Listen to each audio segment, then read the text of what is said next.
Good morning বন্ধুরা, SR ব্লগে সবাইকে স্বাগত জানিয়ে আজকের ব্লগটা শুরু করছি। আর আজকে দেখো আকাশ কি সুন্দর পরিষ্কার নীল আকাশ, দেখেই মনটা ভালো হয়ে যাচ্ছে।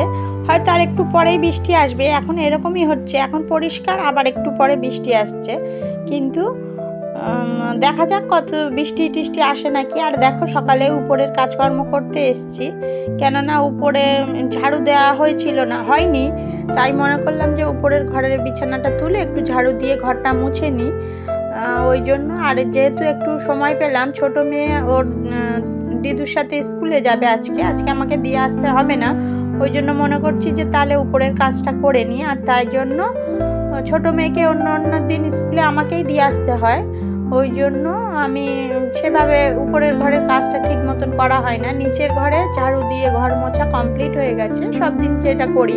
আর উপরের ঘরটা সব দিন মোছা হয় না, তাই আজকে যেহেতু ছোট মেয়ে স্কুলে দিয়ে আসতে হবে না, ও দিদুর সাথেই চলে যাবে, মানে ঠাকুমার সাথে, ওই জন্য ও ঠাকুমাকে দিদুই বলে, আর ঠাকুমার সাথেই চলে যাবে, ওই জন্য আমি মনে করছি যে তাহলে উপরের ঘরের কাজটা করে নিই।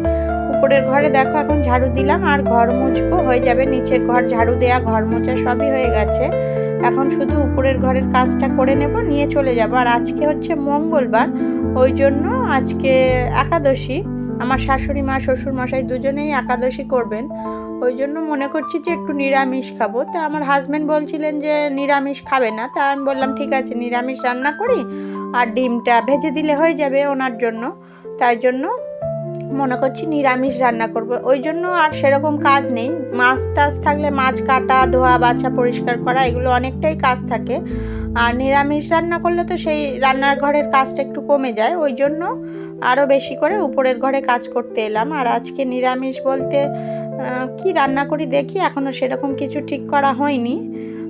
শ্বশুর মশাই শাশুড়ি মায়ের জন্য আলাদা তরকারি করে দেব, সবজি টবজি দিয়ে যেরকম তরকারি খাওয়া যায়, কিন্তু দানার জিনিস খেতে নেই একাদশী করলে, ওনাদের দানার জিনিস দেব না, ফল টল রয়েছে ওগুলোই খাবেন। আর হয়তো কালকে থেকে হয়তো পুজো দিতে পারবো, এই কদিন প্রায় পুজো দিতে পারছিলাম না, কালকে থেকে হয়তো পুজো দিতে পারবো।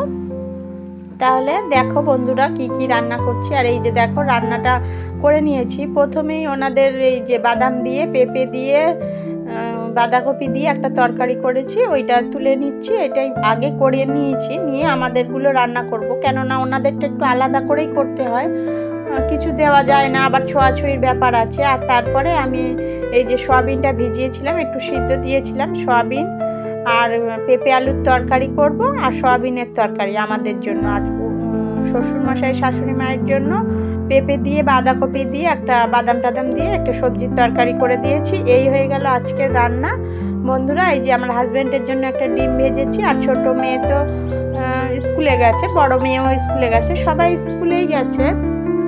আর এই যে রান্না বান্না দেখো কমপ্লিট হয়ে গেছে, আর এখন সবাইকে খেতে দেবো, একটু রান্না বাকি আছে। আমার শাশুড়ি মা শ্বশুরমশাই একটু পাতা বাটা খাবেন, শ্বশুরমশাই আজকে একাদশী করবেন না, অনেকক্ষণ পরে বললেন শরীরটা একটু খারাপ রয়েছে, যে একাদশী করে থাকতে পারবো না, ওই জন্য একটু পাতাটা বেটে নিচ্ছি। এই যে এটা হচ্ছে মানকচুর পাতা আমি বাটতে পারবো না, আমার এইসব কচু পাতা টাতা বাটলে হাত মিশমিশ করে কীরকম হয়, শাশুড়ি মা বেটে দেবেন।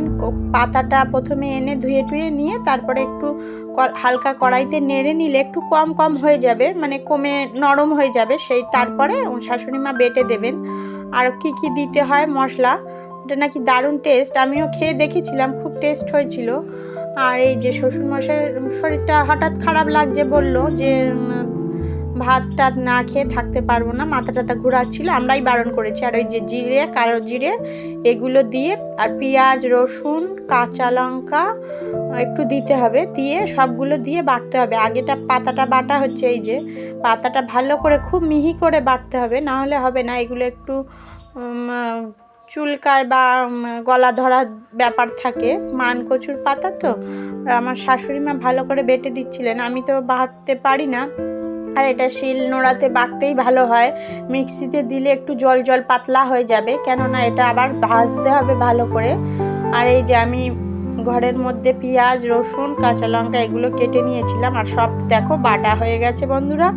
এই রেসিপিটা তোমরা চাইলে বাড়িতে বানিয়ে খেতে পারো। আর এই যে এখন ফ্রাই প্যানের মধ্যে বেশি করে তেল দিতে হবে, দিয়ে ওটাকে ভাজতে হবে। আবার একটু পরেই দেখতে পাবে আমি কড়াইটা পাল্টে দিয়েছি। ফ্রাই প্যানের মধ্যে প্রচুর পরিমাণে লেগে গেছিলো আর তোলা যাচ্ছিল না, ওই জন্য আবার কড়াইতে আবার তেল দিয়েছি, দিয়ে আবার পাতাটা এখান থেকে তুলে নিয়ে ওখানে দিয়েছিলাম, দিয়ে খুব ভালো করে ভেজে নিয়েছি।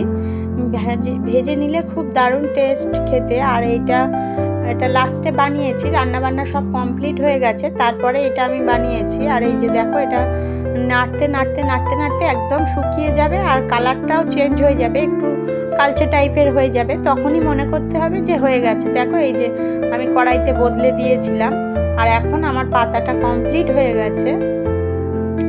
আর এখন সবাইকে খেতে দিয়ে দেবো। এই পাতাটার জন্য, পাতাটা অনেকটাই সময় লাগে বানাতে, মানকচু পাতা বাটা। আর এখন আমার শ্বশুরমশাইকে খেতে দিয়ে দিয়েছি। দেখো বন্ধুরা, এই যে খেতে দিয়ে দিয়েছি, পাতাটা বেটে এনেই খেতে দিয়েছি, মানে পাতাটা রান্না হয়ে যাওয়ার পর। তাহলে বন্ধুরা ভিডিওটি এই পর্যন্ত, ভালো থাকবে, টাটা।